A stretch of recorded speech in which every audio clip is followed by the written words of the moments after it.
Hello, welcome to my secret obsession. I'm Cherish Lively, and today we are listening to Tusks, Tales, and Tea Cakes by T.L. Stone. A scoop of high fantasy, a spoonful of Hallmark rom-com, and a generous sprinkle of cottagecore coziness. Prologue. Lira had never expected to be running from a horde of wraiths. Running from guardsmen? Certainly. That was part of the job. But wraiths?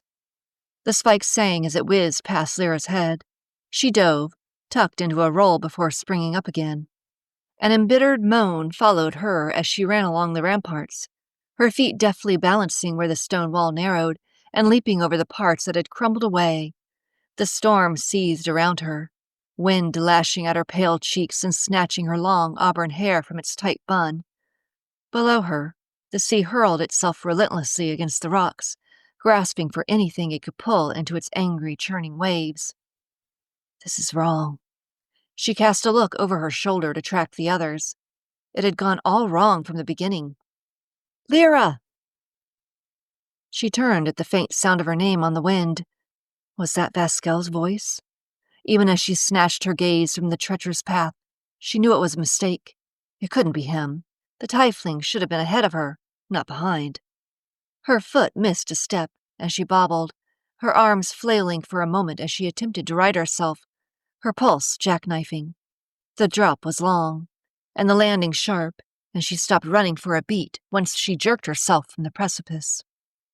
Hells, she'd almost fallen. She gathered a fistful of cloak at her neck, the touch of her fingertips on her throat grounding her, but she hadn't fallen. She was still alive.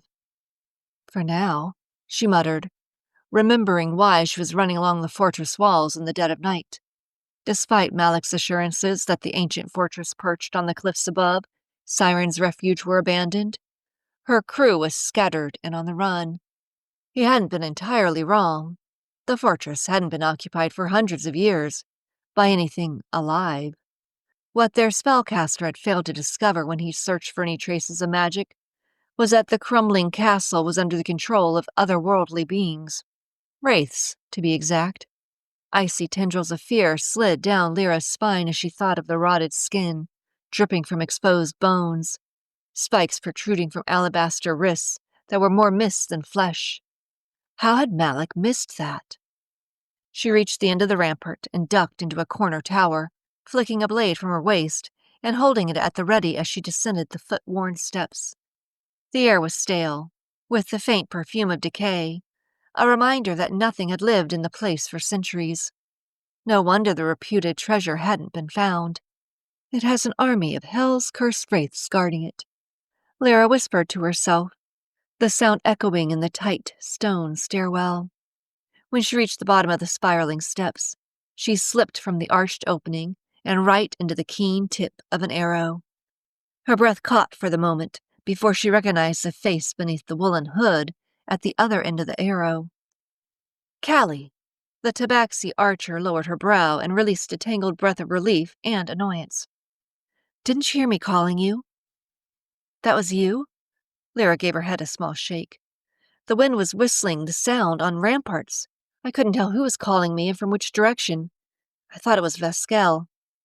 Callie shook her head, pushing back her hood to reveal soft gray down covering her face and peaked flat ears. Darker gray stripes converged in a point above her black nose. The last I saw him, he was leading Rog and Purin out the back of the throne room. Bile teased Lyra's throat, the tang puckering her cheeks. They'd made it all the way to the massive throne room with mirrored walls and a high, domed ceiling before encountering the wraiths. They'd almost reached the gilded chest where legend claimed that the traitorous king had hidden his treasure.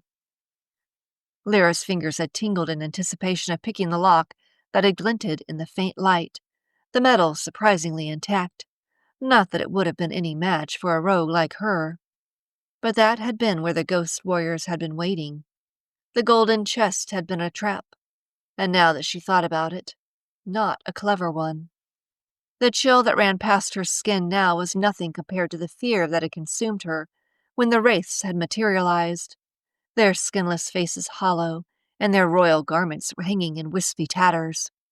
She glanced past Callie, bracing herself to see the misty ranks of the undead rising from the ground with an unholy wail. But there was nothing save the howl of the wind and the thrash of the sea. Callie beckoned for Lira to follow her across the open courtyard, and they fell in step as they jogged toward the arched entrance of the ruined castle. "How did Malik not know this place is overrun by wraiths?"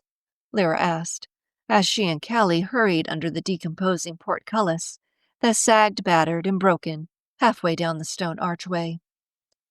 "How did Vasquel not sense them?" Callie had a point. The tiefling usually picked up on any undercurrent of emotion or danger. How had he not sensed that they'd been walking into a trap? "Over here!" Now that they were clear of the castle, Lira spotted Rog and Piran waiting for them on the other side of the drawbridge. Rog's blue beard matched the cap he wore, that didn't quite cover his long, pointed ears. Piran was at least twice the gnome's height, with russet hair that sagged across his furrowed brow. The thudding of Lyra's heart slowed as they cleared the castle and passed over the long, dried moat. The gnome and ranger appeared unharmed. They looked as displeased as she felt, but they didn't boast any bloody gashes or gaping wounds. A wave of relief washed over her that her friends were safe. Rog tugged off his cap and slapped it against his leg. What in the moldy ogre's sack was that? "An army of oath-breakers," Piran said, pinching his brows together. Lira looked at the grizzled ranger and wondered if he'd heard of the cursed wraiths before tonight. "Did you know about this?" Callie asked, beating Lira to the question. Piran shook his head, always better with gestures than words.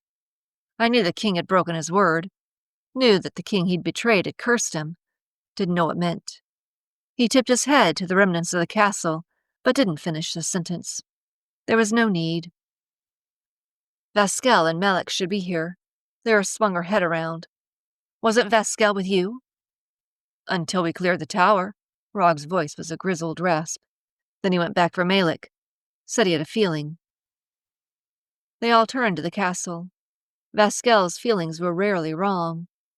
Callie caught her eye, her whiskers twitching and the words unspoken. They couldn't leave without the last two members of their crew. They never left anyone behind. Before Lira could suggest they go back in, a cry ripped through the night. "Malik," growled Rog, producing a dagger with impressive speed. Callie had notched an arrow into place and was aiming it at the walls, using the steel point as a guide as she searched for the scream. But Lira didn't look high. She looked at the expanse of rocky ground to the right, where the cliffs plunged off to the sea. Malik. Time slowed as she watched the young mage stagger at the edge of the drop-off. His cloak billowed behind him like a sail unfurling into a gale, as if nudging him ever closer to the sea. She ran toward him, her only thought to catch him before he went over. But when she was only steps from him, he whirled around. She skidded to a halt, her feet slipping the last few feet, sending pebbles skittering. Black veins were crawling up his neck and face, which was frozen in a mangled grin. "The spell was too." The words splintered and vanished, eaten up by the sound of the ravenous waves. Lira knew without saying another word. Dark magic. It was the only explanation for the infernal curse that was overtaking him.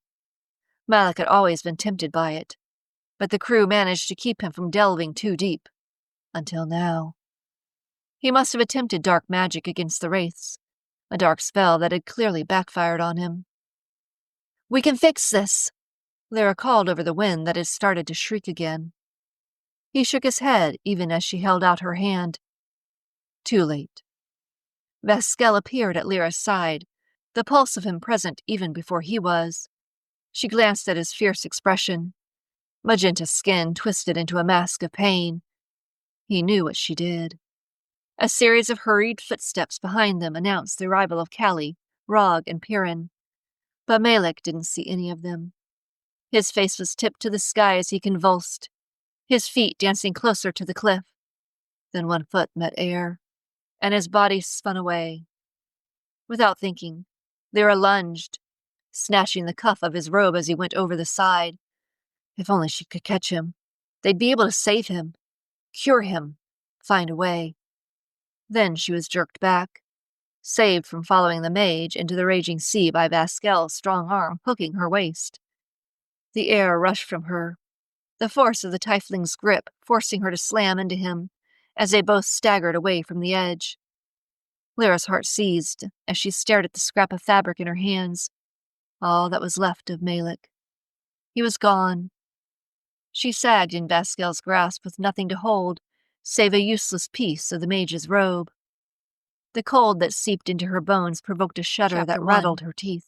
Lyra glanced over her shoulder as the mud squelched under her boots. When had she last breathed? But there was nothing in the darkness behind her aside from the winding road, shrugging off in the distance. She stumbled away from the crew that stood at the edge of the cliff. No one hunting her. The crew she'd run with for years. No one she could see. The only family she'd known since she'd left home. She whispered as she made her way through the village, the sliver of a moon shining only enough to put the thatched roof, cross-hatched buildings in shadow. She pulled her hood lower to rebuff the relentless rain and keep her face obscured. Not that being recognized was a problem here, but old habits die hard, and Lira had become very accustomed to moving through the world with stealth. She passed the village stables, the scent of horse muck twitching her nose before she recognized the building hunched against the storm. Just past it were the shuttered market stalls, rain sluicing off folded awnings huddled tight. It had been 2 years since she last passed through Wayside, but 5 years since she'd left her hometown to make it in the wider world. The village felt more changed than she'd expected. Or maybe it was just her and everything she'd seen and done in the years since that colored her memories. Or maybe it's this hell's cursed storm. She cut her gaze to the castle and the high hill in the distance, sheets of rain lashing the gray stone.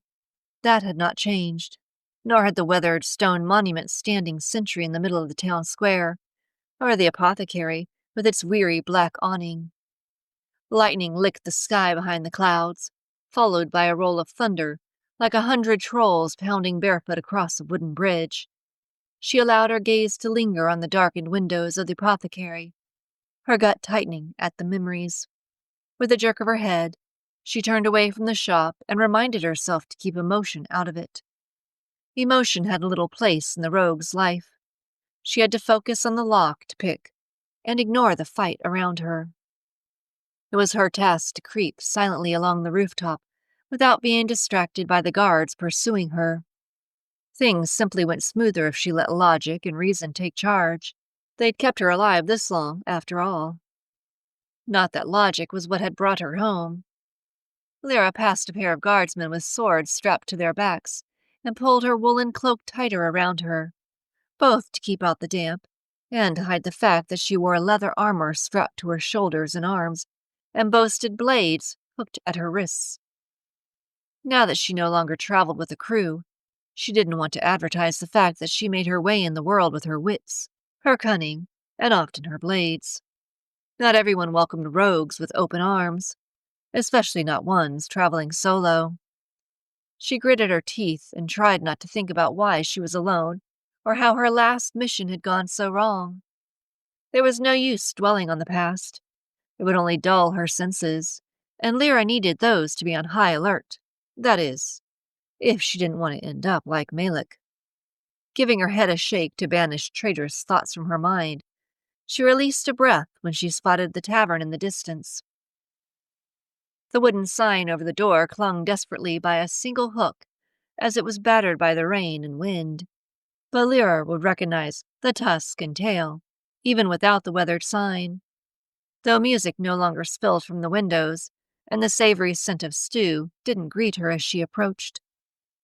Lira didn't slow her pace as she shouldered open the heavy door and ducked inside the building, grateful to escape the cold, though it took her only moments to realize that being inside wasn't much warmer.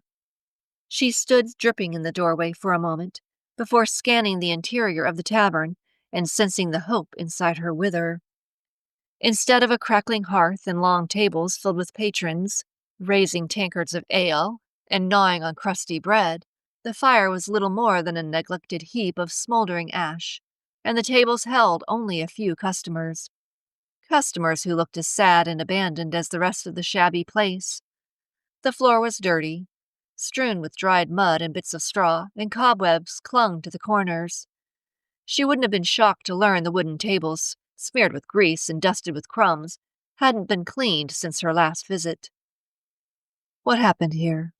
Lira said under her breath as she stomped her feet to rid them of any remaining dirt and damp, before continuing inside and sliding into a seat at an empty table. The last time she'd been inside the Tusk Tail had been on the eve of her first campaign with Malik, Vascal, Rog, Callie, and Piran. The 6 of them had enjoyed bowls of hearty stew and toasted with cold ale as they were warmed by a roaring fire and surrounded by the raucous laughter and conversation of a bustling crowd. They'd been brash and confident as they'd anticipated their success and future riches, and they'd been right, up until their last campaign. "You drinkin'?" The hard-edged voice snatched her from her memories, and she looked up from beneath her hood to the figure behind the bar. Much had changed at the Tusk Tail, but the burly tavern keeper was the same one she remembered. Same bald head, same thick black mustache that was now unkempt and peppered with gray. "No loitering," he barked at her. The good humor she recalled from her last visit gone. "You drink, or you leave." The few heads in the tavern swirled wearily to her. "So I'll ask you again. You drinkin'?" Lira cleared her throat. She hadn't uttered more than a few words since she'd started walking that morning. "I'm drinking." He grunted and proceeded to fill a pewter tankard with something suspiciously thick and murky. He thunked it onto the long bar, then turned his attention to polishing the top of it with a grimy rag that was no doubt leaving behind more dirt than it was taking. The rest of the patrons had returned their gazes to their own drinks, which was just as Lira liked it. The less notice she attracted, the better. Lira kept her hood up as she made her way to the bar to retrieve her drink, careful not to get caught surveying the large open room. The walls were a mix of stone and thick wooden beams, but the ceiling was vaulted with a pair of wrought iron chandeliers dangling from the crossbeams. A cursory glance overhead told her the candles slumped over in the chandeliers hadn't been lit in a good while, and it was clear the tavern relied on the squat, tallow-veined candles on tables and the meager fire for light. Even without craning her neck, she clocked the door to the cellar and the swinging half-doors leading into the back kitchen. A kitchen that was clearly not in use any longer. The last time she'd been there, a heavy-set woman with unruly gray curls had been in the back dishing up stew and brown bread. There was no sign of the woman now, or her bellowing voice, as she playfully scolded the tavern keeper. His wife, she thought as she took her drink and stole another look at the surly man with heavy lines tugging at his jaundiced skin.